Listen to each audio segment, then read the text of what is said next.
Welcome back to leap by IAS factor. So MCQസിലൂടെ current affairs പഠിപ്പിക്കുന്ന പരിപാടിയാണ് leap. ഇനി മുൻപിലത്തേക്ക് എപ്പിസോഡ്സ് എല്ലാവരും കണ്ടിട്ടുണ്ട് എന്ന് വിശ്വസിക്കുന്നു. നമുക്ക് ഇന്നത്തെ ഫസ്റ്റ് ക്വസ്റ്റ്യനിലേക്ക് മൂവ് ചെയ്യാം. With how many of the following countries does India have A free trade agreement? ഇതിൽ എത്ര രാജ്യങ്ങളുമായിട്ട് ഇന്ത്യക്ക് ഫ്രീ ട്രേഡ് എഗ്രിമെന്റ് ഉണ്ട് എന്നാണ് ചോദ്യം. വന്ന വഴി എല്ലാവർക്കും മനസ്സിലായി കാണും. ഇന്ത്യയും UK കൂടെ ഒരു comprehensive economic and trade agreement recent sign ചെയ്തിരുന്നു. സോ അതിന്റെ പശ്ചാത്തലത്തിൽ ഇന്ത്യക്ക് ഏതൊക്കെ രാജ്യങ്ങളുമായിട്ട് ഫ്രീ ട്രേഡ് എഗ്രിമെന്റ് ഉണ്ട് എന്ന് നമ്മൾ അറിഞ്ഞിരിക്കണം. ഇന്ത്യക്ക് ഒരുപാട് രാജ്യങ്ങളൊന്നുമായിട്ട് ഫ്രീ ട്രേഡ് എഗ്രിമെന്റ്സ് ഇല്ല. അപ്പോൾ ഈ തന്നിട്ടുള്ളതിൽ ഏതൊക്കെ രാജ്യവുമായിട്ട് ഉണ്ട് എന്ന് നമുക്ക് അറിഞ്ഞിരിക്കണം. Japan, Malaysia, Sri Lanka and Canada are the options. ഇതിനകത്ത് നമുക്ക് ഈസി ആയിട്ട് ഒരു തവണയെങ്കിലും വായിച്ചിട്ടുള്ളവർക്ക് ഈസി ആയിട്ട് മനസ്സിലാവും. ജപ്പാൻ ഉണ്ട്, മലേഷ്യ ഉണ്ട്, ശ്രീലങ്ക ഉണ്ട്. ഇതിനകത്ത് കാനഡ ഇല്ല. കാനഡയുമായിട്ട് ചർച്ചകൾ നടത്തി തുടങ്ങിയിട്ടുണ്ട്, പക്ഷെ കാനഡയുമായിട്ട് നമുക്ക് ഇതുവരെ ഒരു ഫ്രീ ട്രേഡ് എഗ്രിമെന്റ് ഇല്ല. So the answer is only 3 എന്ന് പറയുന്നതാണ്. നമുക്ക് ഈ പറയുന്ന 3 രാജ്യങ്ങളുമായിട്ടുണ്ട്. ഇനി നോക്കൂ ഏതൊക്കെ രാജ്യങ്ങളുമായിട്ട് നിലവിൽ ഇന്ത്യക്ക് ഉണ്ടെന്ന് നോക്കൂ. ആസിയാനുമായിട്ടുണ്ട്. ASEAN, association of south east Asian nations എന്ന് പറഞ്ഞാൽ ആസിയാനുമായിട്ട് നമുക്കുണ്ട്. ശ്രീലങ്കയുണ്ട്, മലേഷ്യയുണ്ട്, സിംഗപ്പൂരുമായിട്ട് നമുക്ക് ഫ്രീ ട്രേഡ് എഗ്രിമെന്റ് ഉണ്ട്. Japan, south Korea, last in the list right now is UK. ഇത് കൂടാതെ നമുക്ക് south Asia free trade agreement എന്ന് പറയുന്ന മറ്റൊരു എഗ്രിമെന്റും കൂടെ നമ്മൾ സൈൻ ചെയ്തിട്ടുണ്ട്. അപ്പം ഇന്ത്യക്ക് FTAs ഉള്ള രാജ്യങ്ങളുടെ ലിസ്റ്റ് ഒന്ന് നോക്കി വെക്കുന്നത് വളരെ നല്ലതായിരിക്കും. So next one, as always expected അല്ലേ, India UK comprehensive economic and trade എഗ്രിമെന്റിനെ കുറിച്ചുള്ള ചോദ്യം. Consider the following statements. First statement, ഇത് നമ്മൾ കുറച്ച് ഡെപ്തിൽ അറിഞ്ഞിരിക്കണം. കാരണം അത്ര വലിയൊരു എഗ്രിമെന്റ് ആണ് സൈൻ ചെയ്തിരിക്കുന്നത്. ഇന്ത്യയെ സംബന്ധിച്ചിടത്തോളം വളരെ പോസിറ്റീവായിട്ടുള്ള രീതിയിലുള്ള ഒരു ട്രേഡ് എഗ്രിമെന്റ് ആണ് ഇത് എന്ന് വേണം പറയാൻ. മാത്രമല്ല ഒരു നോർമൽ ട്രേഡ് എഗ്രിമെന്റ്സിൽ കാണാത്ത പല കാര്യങ്ങളും ഇന്ത്യ UK ട്രേഡ് എഗ്രിമെന്റിലേക്ക് കടന്നു വന്നിട്ടുണ്ട് എന്നുള്ളത് വലിയൊരു കാര്യമാണ്. അതായത് ഒരു മോഡേൺ നമ്മുടെ വികസിത് ഭാരത് ബൈ 2047 എന്ന് പറയുന്ന കോൺസെപ്റ്റിന് വലിയ രീതിയിൽ സപ്പോർട്ട് ചെയ്യാൻ കഴിയുന്ന വളരെ പോസിറ്റീവായിട്ടുള്ള ഒരു ഫ്രീ ട്രേഡ് എഗ്രിമെന്റ് ആണ് ഇപ്പോൾ UK-യുമായിട്ട് നമ്മൾ സൈൻ ചെയ്തിരിക്കുന്നത്. അതുകൊണ്ട് തന്നെ ഇൻ ഡെപ്ത് കാര്യങ്ങൾ അറിയുന്നത് വളരെ നല്ലതാണ്. ബിക്കോസ് എനിഹൗ മെയിൻസിൽ നിങ്ങൾക്ക് യൂസ്ഫുൾ ആവും. ഓക്കെ, ഫസ്റ്റ് സ്റ്റേറ്റ്മെന്റ് നോക്കാം. India has agreed to significantly reduce import duties on all agricultural products from UK, ensuring comprehensive market access. So ഇതെന്താണ്? എക്സ്ട്രീം കീവേഡ് ആണല്ലേ. എക്സ്ട്രീം കീവേഡ് ആണ്. മാത്രമല്ല ഞാൻ പറഞ്ഞു നമുക്ക് പോസിറ്റീവായിട്ടുള്ള ഒരു ഫ്രീ ട്രേഡ് എഗ്രിമെന്റ് ആണ് എന്ന് ഞാൻ പറഞ്ഞു. അതുകൊണ്ട് തന്നെ ഈ ഓളിനെ നമ്മൾ സംശയത്തോടു കൂടി കാണണം. ബിക്കോസ് എല്ലാ അഗ്രികൾച്ചറൽ പ്രൊഡക്ട്സിന്റെ കാര്യത്തിലും നമ്മൾ ഇമ്പോർട്ട് ഡ്യൂട്ടി റെഡ്യൂസ് ചെയ്ത് കൊടുത്തിട്ടില്ല. സെൻസിറ്റീവ് ആയിട്ടുള്ള ചില agricultural products, for example diary products, apples, ഇതിൻ്റെ ഒന്നും കാര്യത്തിൽ നമ്മൾ ഇമ്പോർട്ട് ഡ്യൂട്ടീസ് സിഗ്നിഫിക്കൻ്റ് ആയിട്ട് റെഡ്യൂസ് ചെയ്തിട്ടില്ല. അതാണ് ഞാൻ പറഞ്ഞത്, നമുക്കൊരു പോസിറ്റീവായിട്ട് വരുന്ന സാധനമാണ്. നമുക്ക് സെൻസിറ്റീവായിട്ടുള്ള വിഷയത്തിൽ നമ്മൾ അനുകൂല നിലപാട് ഒപ്പിടിപ്പിക്കാനായിട്ടായി എന്നുള്ളത് നമ്മളുടെ വലിയൊരു ഒരു കഴിവ് തന്നെയാണ്. So this statement is false. And second one നോക്കൂ. CETA includes provisions for enhanced mobility of professionals. തീർച്ചയായിട്ടും ഈ കോംപ്രിഹെൻസീവ് എക്കണോമിക് ആൻഡ് ട്രേഡ് എഗ്രിമെന്റിന്റെ ഏറ്റവും വലിയ പ്രത്യേകത പ്രൊഫഷണൽസിന് അങ്ങോട്ടും ഇങ്ങോട്ടും പോകാനുള്ള വലിയ രീതിയിലുള്ള സൗകര്യങ്ങൾ ഈ ട്രേഡ് എഗ്രിമെന്റിൽ ഉണ്ടാക്കിയിട്ടുണ്ട്. പ്രൊഫഷണൽസ് എന്ന് പറയുമ്പോൾ പണ്ട് കാലത്ത് നമ്മൾ കേട്ടിരുന്ന ഇപ്പോൾ ഡോക്ടറെന്നോ എഞ്ചിനീയറെന്നോ ഉള്ളതിനപ്പുറത്തേക്ക് ഇപ്പോൾ യോഗ ഇൻസ്ട്രക്ടർ, മനസ്സിലായില്ലേ, യോഗ ഇൻസ്ട്രക്ടേഴ്സിന് ഇന്ത്യയിൽ നിന്ന് അവിടേക്ക് പോകാനും അവിടെ നിന്ന് സിമിലർ കൈൻഡ് ഓഫ് ആളുകൾക്ക് ഇവിടേക്ക് വരാനും സർവീസ് കൊടുക്കാനും ഒക്കെയുള്ള സൗകര്യം ഈ ട്രേഡ് എഗ്രിമെന്റിലൂടെ കിട്ടിയിട്ടുണ്ട്. Second one, 2 is right. And last one, the double contribution convention. ഇതിനകത്ത് വളരെ ഇമ്പോർട്ടൻ്റ് ആയിട്ടുള്ള ഒരു ടെർമിനോളജിയാണ്. Double contribution convention is primarily meant for mutual contribution in space technology. ഇതെന്താണ് എന്ന് ഒന്ന് അറിഞ്ഞിരിക്കുന്നത് വളരെ നല്ലതാണ്. ഡബിൾ കോൺട്രിബ്യൂഷൻ കൺവെൻഷൻ, ഈ ഡബിൾ കോൺട്രിബ്യൂഷൻ കൺവെൻഷൻ എന്ന് പറയുന്നത് ശരിക്കും ഹ്യൂമൻ ക്യാപിറ്റലുമായിട്ട് ബന്ധപ്പെട്ടിട്ട് വന്നിട്ടുള്ള കാര്യമാണ്. HR, ഹ്യൂമൻ റിസോഴ്സുമായിട്ട് ബന്ധപ്പെട്ടിട്ട് വന്നിട്ടുള്ള ഒരു കാര്യമാണ് ഡബിൾ കോൺട്രിബ്യൂഷൻ കൺവെൻഷൻ.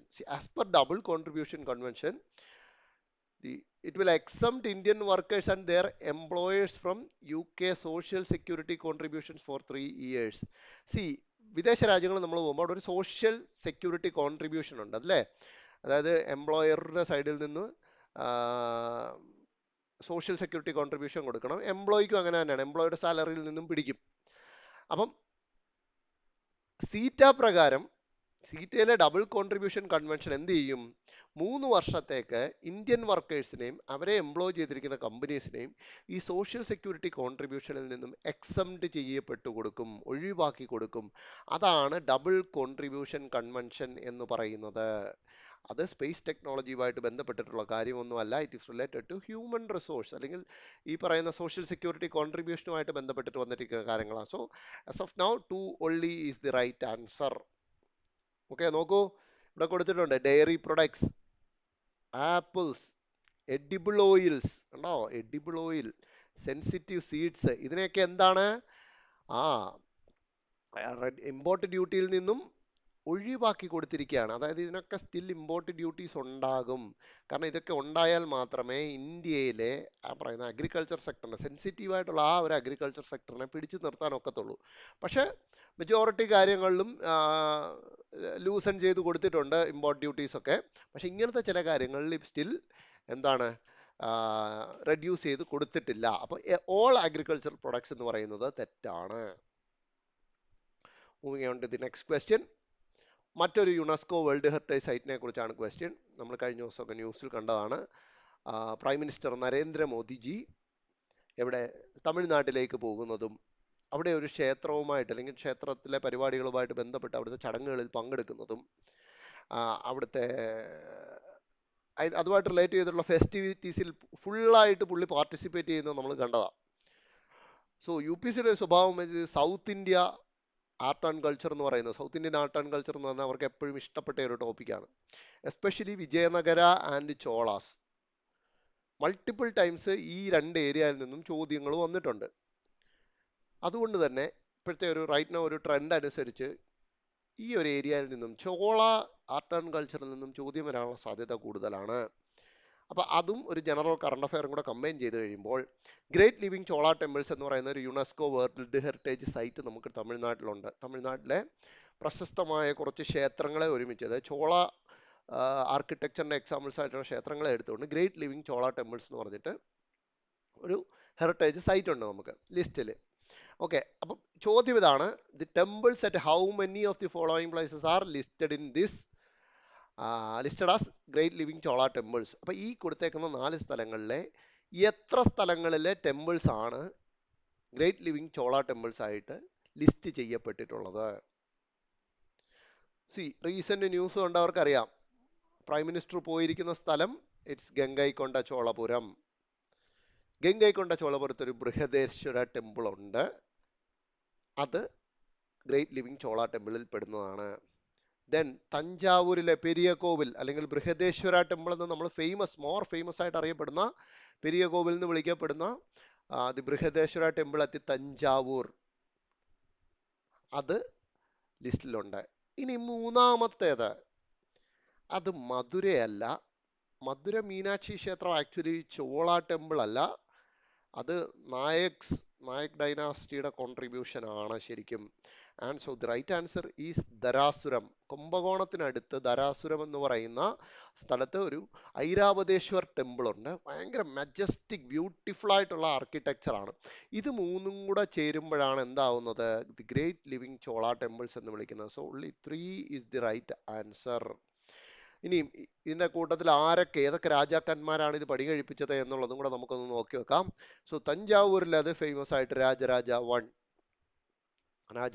ആണ് തഞ്ചാവൂരിലെ ബൃഹദേശ്വര ടെമ്പിൾ എങ്കിൽ, ഗംഗൈകൊണ്ട ചോളപുരത്ത് അദ്ദേഹത്തിന്റെ പുത്രനായ രാജേന്ദ്ര 1 ആണ് ടെമ്പിൾ പണി കഴിപ്പിച്ചിരിക്കുന്നത്. ഇനി അവിടെ നിന്നും ധരാസുരത്തിലേക്ക് എത്തുമ്പോഴത്തേക്കും ഐരാവതേശ്വര ടെമ്പിളിലെ രാജരാജ 2 ആണ്. ഈ പേരുകൾ പഠിച്ചു നോക്കുക. വേണമെങ്കിൽ list which of these is incorrectly matched എന്നും പറഞ്ഞിട്ട് ബോക്സ് ഇട്ടിട്ട് തരാമല്ലോ, അങ്ങനെയും ചോദിക്കാം. ഒരു സൈഡിൽ ടെമ്പിളും തരാം, അപ്പുറത്തെ സൈഡിൽ റൂളറും തരാം, എന്നിട്ട് അങ്ങനെ ചോദിക്കാം. അതായത് തഞ്ചാവൂർ ബൃഹദേശ്വര ടെമ്പിൾ രാജരാജ 1 അങ്ങനെ കറക്റ്റ്ലി മാച്ച്ഡ് ഇൻകറക്റ്റ്ലി മാച്ച്ഡ് എന്ന് പറഞ്ഞിട്ട് ചോദിക്കാനുള്ള സാധ്യതയുണ്ട്. അതുകൊണ്ട് അത് പഠിച്ചു വെക്കുക. Thanjavur temple was built by Rajaraja 1. Then Gangaikonda Cholapuram by Rajendra 1, his son. Then Airabadeshwara Temple Dharasuram by Rajaraja 2. ഇനി അതുകൂടാതെ ദ്രാവിഡ ആർക്കിടെക്ചറിന് ഒരു പക്ക എക്സാമ്പിൾ ആണ് എന്ന് പറയുമ്പോൾ അത് കേവലം ചോള ഇൻഫ്ലുവൻസ് മാത്രമല്ല നമുക്ക് കാണാൻ കഴിയുക. ചോള പീരീഡ് മുതൽ മറാത്ത പീരീഡ് വരെയുള്ള അഡീഷൻസ് ഈ ടെമ്പിൾസിലൊക്കെ ഉണ്ടായിട്ടുണ്ട്. അതായത് ഗ്രേറ്റ് ലിവിങ് ചോള ടെമ്പിൾസ് എന്ന് പറയുന്നത്, ചോള ടെമ്പിൾസിൽ we can find only Chola architecture എന്ന് പറഞ്ഞാൽ അത് തെറ്റാണ്. അതിനകത്ത് നമുക്ക് ചോള പീരീഡ് മുതൽ മറാത്ത പീരീഡ് വരെയുള്ള പല ഇൻഫ്ലുവൻസസും കാണാൻ കഴിയുന്നുണ്ട്. ഓക്കെ, അങ്ങനെ ഒരു പോയിന്റും കൂടെ നിങ്ങൾ മനസ്സിൽ ശ്രദ്ധിച്ചു വെക്കണം. നെക്സ്റ്റ് ക്വസ്റ്റ്യൻ മറ്റൊരു ഹോട്ട് ടോപ്പിക് ആണ്. Consider the following statements with respect to advisory jurisdiction. Recent ഒരു പ്രസിഡൻഷ്യൽ റെഫറൻസ് സുപ്രീം കോർട്ടിലേക്ക് പോയിട്ടുണ്ട് അല്ലേ? എന്താ? പ്രസിഡന്റിന്റെയും ഗവർണറിന്റെയും ബില്ലുകളിൽ ഒപ്പിടാനുള്ള ഒരു ടൈം ലൈന് ഈയിടെ സുപ്രീം കോടതി പറയുകയുണ്ടായി. അത് വാലിഡ് ആണോ അല്ലയോ എന്നുള്ള ചോദ്യത്തിന്റെ പുറത്താണ് ഒരു പ്രസിഡൻഷ്യൽ റെഫറൻസ്, അതായത് പ്രസിഡന്റ് ശ്രീമതി ദ്രൗപദി മുർമു സുപ്രീം കോർട്ടിനോട് ചോദ്യം ചോദിച്ചിരിക്കുകയാണ്, ഇത് വാലിഡ് ആണോ എന്നുള്ള ചോദ്യം. So that is advisory jurisdiction. ഇനി നമുക്ക് അതിന് 3 സ്റ്റേറ്റ്മെന്റ്സ് ഉണ്ട്. നോക്കൂ. The advisory jurisdiction of the Supreme Court under Article 143 is a relic of Government of India Act of 1935. നിങ്ങൾ പ്രീവിയസ് ഇയർ ക്വസ്റ്റ്യൻസ് എടുത്ത് നോക്കിയാൽ നിങ്ങൾക്ക് കാണാം, റീസെന്റ് ആയിട്ടുള്ള എന്തെങ്കിലും ഒരു ഇഷ്യൂ ഉണ്ടാകുമ്പോൾ അതിന് ബ്രിട്ടീഷ് കാലവുമായി ഒരു കണക്ഷൻ ഉണ്ടെങ്കിൽ, എസ്പെഷ്യലി ഏതെങ്കിലും ആക്ടുകളുമായിട്ട്, ഫോർ എക്സാമ്പിൾ 1909 1919 1935 ഒക്കെ ആയിട്ട് കണക്ഷൻ ഉണ്ടെങ്കിൽ അത് ചോദ്യമാക്കുന്ന, അത് സ്റ്റേറ്റ്മെന്റ് ആക്കുന്ന ഒരു സ്വഭാവം UPSCക്ക് ഉണ്ട്. സോ അതുകൊണ്ട് തന്നെ first statement advisory jurisdiction is A relic of the government of India act 1935 എന്ന് പറയുന്നത് വളരെ കറക്റ്റ് ആണ്. കാരണം 1935 ആക്ടിൽ ഒരു ടൈപ്പ് ഓഫ് അഡ്വൈസറി ജൂറിസ്ഡിക്ഷൻ ഉണ്ട്. അവിടെ ആരോട് ചോദിച്ചിരുന്നു? ഗവർണർ ജനറൽ സുപ്രീം കോർട്ടിനോട്, അന്നത്തെ ബ്രിട്ടീഷ് സുപ്രീം കോർട്ടിനോട് ചോദിച്ചിരുന്നു. അപ്പം ബ്രിട്ടീഷ് കാലഘട്ടത്തിൽ ഇന്ത്യയിൽ ഗവൺമെന്റ് ഓഫ് ഇന്ത്യ ആക്ട് 1935 പ്രകാരം ഗവർണർ ജനറൽ ഓഫ് ഇന്ത്യക്ക് സുപ്രീം കോർട്ടിനോട് എന്തെങ്കിലും ലോപരമായിട്ടുള്ള സംശയമുണ്ടെങ്കിൽ ചോദ്യങ്ങൾ ചോദിക്കാനുള്ള അഡ്വൈസറി ജൂറിസ്ഡിക്ഷൻ ഉണ്ടായിരുന്നു. Okay, so first statement is true. Second statement നോക്കൂ. This provision is an Indian innovation. ഇതൊരു ഇന്ത്യൻ ഇന്നോവേഷൻ ആണ് എന്ന് പറയുമ്പോൾ അത് തെറ്റാണ്. Because we can see similar things in Canadian constitution. Canadian കോൺസ്റ്റിറ്റ്യൂഷനും സിമിലർ ആയിട്ടുള്ള ഒരു ജൂറിസ്ഡിക്ഷൻ നമുക്ക് കാണാൻ കഴിയും. ഇനി USA കമ്പയർ ചെയ്യുകയാണെങ്കിലോ, USA പൊതുവെ ഇങ്ങനത്തെ പരിപാടികൾ അവിടുത്തെ സുപ്രീം കോർട്ട് എന്റർടൈൻ ചെയ്യത്തില്ല. മനസ്സിലായല്ലോ? USA ഈ അഡ്വൈസറി ജൂറിസ്ഡിക്ഷൻ എന്ന് പറയുന്ന കാര്യം സുപ്രീം കോർട്ട് എന്റർടൈൻ ചെയ്യത്തില്ല. പക്ഷേ കാനഡയിൽ ഇതുണ്ട്, ഇന്ത്യയിലും ഉണ്ട്. ലാസ്റ്റ് സ്റ്റേറ്റ്മെന്റ് നോക്കൂ. The Indian Constitution provides that any such reference shall be heard by a bench of minimum 5 judges. ഇത് നിങ്ങൾ പത്രം വായിച്ചിട്ടുണ്ടെങ്കിൽ ഉറപ്പായിട്ടും അറിയും. ഇത് ചിലപ്പോൾ ലക്ഷ്മികാന്തിൽ കാണണമെന്നില്ല. ഇനി അപ്ഡേറ്റഡ് വേർഷനിലുണ്ടോ എന്ന് എനിക്ക് അറിഞ്ഞുകൂടാ, പഴയ വേർഷനിലില്ലായിരുന്നു. പക്ഷെ പത്രം വായിച്ചിട്ടുണ്ടെങ്കിൽ നിങ്ങൾക്ക് തീർച്ചയായിട്ടും അറിയാം. കാരണം ഇതൊക്കെ പത്രത്തിൽ ആ 5 ജഡ്ജിമാരുടെയും പേര് കൊടുത്തിട്ടുണ്ട്. So this is correct. അതായത് മിനിമം 5 പേര് ഇരുന്നിരിക്കണം. സോ ഒരു കോൺസ്റ്റിറ്റ്യൂഷണൽ ബെഞ്ച് ആയിരിക്കണം അത്. മനസ്സിലായില്ലേ? കോൺസ്റ്റിറ്റ്യൂഷണൽ ബെഞ്ച് മിനിമം 5 പേര് ഇരിക്കുമ്പോഴത്തേ എന്തായാലും കോൺസ്റ്റിറ്റ്യൂഷണൽ ബെഞ്ചായി മാറും. അപ്പം അങ്ങനെ മിനിമം 5 ജഡ്ജസ് ഇരുന്നിട്ട് വേണം പ്രസിഡന്റ് ഈ കൊടുക്കുന്ന റെഫറൻസിന്, പ്രസിഡൻഷ്യൽ റെഫറൻസിന് തിരിച്ചു മറുപടി കൊടുക്കാൻ. So that means 1 and 3 are right. 1ഉം 3ഉം കറക്റ്റ് ആണ്.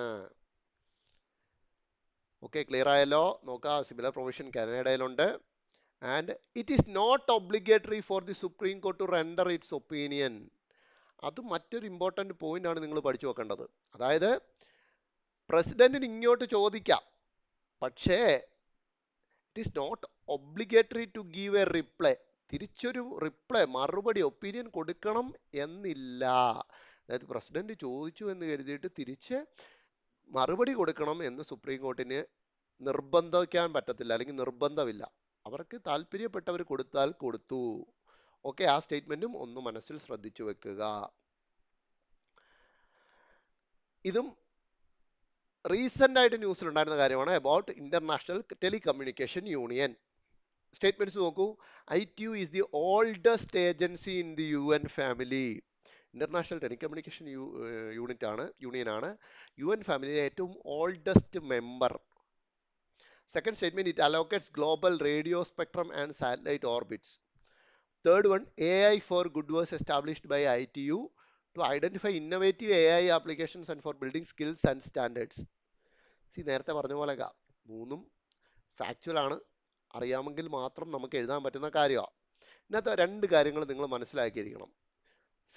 UN-നെ സംബന്ധിച്ചിടത്തോളം UN-ന് ഓർഗൻസും ഉണ്ട്, സ്പെഷ്യലൈസ്ഡ് ഏജൻസീസും ഉണ്ട്. ഈ രണ്ടും രണ്ടാണ് എന്നുള്ള ഓർമ്മ നമുക്ക് ഉണ്ടാവണം. പലർക്കും അതില്ല. UN ഓർഗൻസ് എന്ന് പറയുമ്പോൾ എന്തൊക്കെയാ? Security council, general assembly, trusteeship council തുടങ്ങിയ സാധനങ്ങളാണ് അതിൻ്റെ ഓർഗൻസ്. എന്നാൽ സ്പെഷ്യലൈസ്ഡ് ഏജൻസീസ് എന്ന് പറഞ്ഞാലോ യുനെസ്കോ, യുണിസെഫ്, ഇങ്ങനെ നമ്മൾ ഈ കേൾക്കുന്ന കുറേ ഏജൻസീസ് ഉണ്ടല്ലോ, അതൊക്കെ UN-ന്റെ സ്പെഷ്യലൈസ്ഡ് ഏജൻസീസ് ആണ്, UN-ന്റെ ഓർഗൻസ് അല്ല. അത് നിങ്ങൾ മനസ്സിൽ വെക്കണം. ഓക്കെ, പലരും അത് തെറ്റിക്കാറുണ്ട്, അതുകൊണ്ടാണ് പറഞ്ഞത്. ഇനി നമുക്ക് ഇതിൻ്റെ ഫാക്ട്സിലേക്ക് കടക്കാം. നോക്കൂ. ITU was established in 1865 to manage first international telegraph network. ലോകത്തിൽ ആദ്യമായിട്ട് ടെലിഗ്രാഫ് നെറ്റ്വർക്കിനെ മോണിറ്റർ ചെയ്യാനായിട്ട്, മാനേജ് ചെയ്യാനായിട്ട് കൊണ്ടുവന്നതാണ് ITU. And so this one is true. കാരണം 1865 ഉള്ള സാധനമാണ്. മനസ്സിലായി? UN ഉണ്ടായി കഴിഞ്ഞ് പിന്നെ UN-ന്റെ സ്പെഷ്യലൈസ്ഡ് ഏജൻസി ആയിട്ട് മാറിയതാണ്. അതിന് മുൻപേ ഉണ്ട്. സോ ITU ആണ് UN ഫാമിലിയിലെ ഏറ്റവും oldest agency. And next one നോക്കൂ. It allocates global radio spectrum and satellite orbits. That is also true. എങ്ങനെയാണെന്ന് ചോദിച്ചു കഴിഞ്ഞാൽ through radio regulations treaty. Radio regulations treaty എന്ന് പറയുന്ന ഒരു ട്രീറ്റി ഉണ്ട്. അതിൻ്റെ പിൻബലത്തിലാണ് ITU സ്പെക്ട്രം, ഗ്ലോബൽ റേഡിയോ സ്പെക്ട്രത്തിനെ, സാറ്റലൈറ്റ് ഓർബിറ്റ്സിനെ ഒക്കെ കോർഡിനേറ്റ് ചെയ്യുന്നത്. And last one is very true. ഇതാണ് ശരിക്കും പറഞ്ഞാൽ കറണ്ട് അഫെയറിൽ ഉണ്ടായിരുന്ന കാര്യം. AI for Good എന്ന് പറഞ്ഞാൽ. സോ അതൊരു എന്താ പറയേണ്ടത്, ഒരു പ്ലാറ്റ്ഫോമാണ്. AI for Good എന്ന് പറഞ്ഞൊരു പ്ലാറ്റ്ഫോമാണ്. ഒരു സമ്മിറ്റ്സ് നടത്താറുണ്ട്. ആ സമ്മിറ്റിനെ കുറിച്ചാണ് ഈയിടെ ന്യൂസ് വന്നിരുന്നത്. ഓക്കെ, അത് ബേസിക്കലി AI ആപ്ലിക്കേഷൻസിനെയും ബെറ്റർ ആയിട്ടുള്ള, അതായത് ലോകത്തിന് യൂസ്ഫുൾ ആവുന്ന രീതിയിലേക്ക് സ്കിൽസും സ്റ്റാൻഡേർഡ്സും പ്രോട്ടോകോൾസും ഒക്കെ ഡെവലപ്പ് ചെയ്യാനായിട്ടുള്ള ഒരു പ്ലാറ്റ്ഫോമാണ് AI for Good എന്ന് പറയുന്നത്. സോ അത് എസ്റ്റാബ്ലിഷ് ചെയ്തേക്കുന്ന ITU ആണ്. അത് ബാക്കിയുള്ള ഡിഫറെൻ്റ് ഓർഗനൈസേഷൻസിൻ്റെയും യൂണിവേഴ്സിറ്റീസിൻ്റെയും അസോസിയേഷൻസിൻ്റെ ഒക്കെ പാർട്ട്ണർഷിപ്പോട് കൂടിയിട്ടാണ് ഇത് മുന്നോട്ട് കൊണ്ടുപോയിക്കൊണ്ടിരിക്കുന്നത്. So 1, 2 and 3 are correct with respect to ITU. അപ്പോൾ ലാസ്റ്റ് ഇയർ ക്വസ്റ്റ്യൻ പേപ്പർ, അതിന് മുന്നത്തെ വർഷത്തെ ക്വസ്റ്റ്യൻ പേപ്പർ ഒക്കെ നോക്കിയാൽ കാണാം. നമ്മൾ സ്ഥിരമായിട്ട് കേൾക്കാത്ത ഒരുപാട് ഇങ്ങനത്തെ ഏജൻസീസിനെ കുറിച്ച് അതിൻ്റെ ബേസിക്സ് ചോദ്യമായിട്ട് വരുന്നുണ്ട്. സോ ആ പാറ്റേൺ പിടിച്ച് നോക്കുകയാണെങ്കിൽ ഇത് പ്രോബബിലിറ്റി ഉള്ള ഒരെണ്ണമാണ്.